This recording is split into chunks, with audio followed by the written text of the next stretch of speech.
வணக்கம். அகம் ஆத்மஜோதி ஆரா ஜோதிடம் எண்ணம் போல் வாழ்க்கை வண்ணமா திகழ வாழ்த்துக்கள்.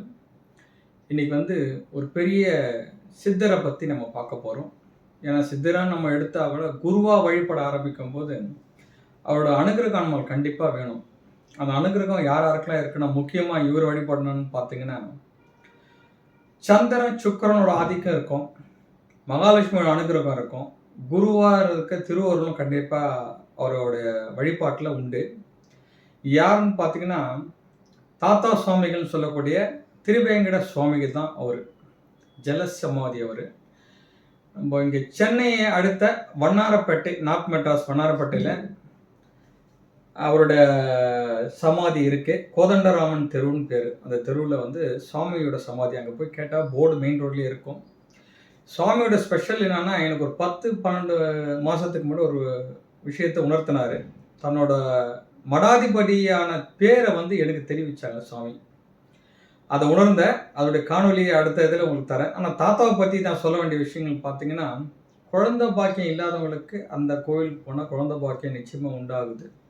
வேலை, வீடு, வண்டி, வாகனம் எதிர்பார்த்து போகிறவங்களுக்கு கண்டிப்பாக அந்த தாத்தா கோவிலில் போய் இந்த 7 வாரம் எலுமிச்சப்பழம் பரிகாரமாக ஒரு 3 எலுமிச்சப்பழம் கொடுத்துட்டு 7 பிரகாசனம் சுற்றிட்டு விளக்கேற்றி அதில் வழிபாடு பண்ணும்போது இந்த குரு அருள் கண்டிப்பாக கிடைக்குது. முக்கியமான விஷயம் நீங்கள் பார்க்க வேண்டிய ஜலசமாதி வேறு எங்கேயுமே இங்கே சென்னையிலும் கிடையாது. கும்பகோணம் சைடில் மட்டும் ஒரே சித்தர் இருக்கார்.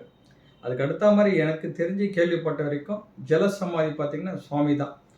அதனால் ரொம்ப விசேஷம் அதிகமாக இருக்குது. ஏன்னா சுக்கரனோட ஆதிக்கம், சந்திரனோட ஆதிக்கம் இந்த ஜலசமாதின்னு சொல்லக்கூடிய சித்தர்களை வழிபடும் போது ரொம்ப முக்கியமான விஷயம். குருவாக இருந்தாலும் அந்த திருவருளும் சேர்ந்து அவர்கிட்ட இருக்குது. திருவேங்கட சுபானந்த சுவாமிகள்னு சொல்கிறதுனால அந்த 7 வாரம் நம்ம பிரதர்ஷனம் பண்ண ஆரம்பிக்கும் போது நம்மளுக்கு 1 வாரம், 2 வாரம், 3 வாரம், 3 வாரம் போகும்போது சில சின்ன சின்ன தடுங்கள்லாம் நம்மளுக்கு ஏற்படும்.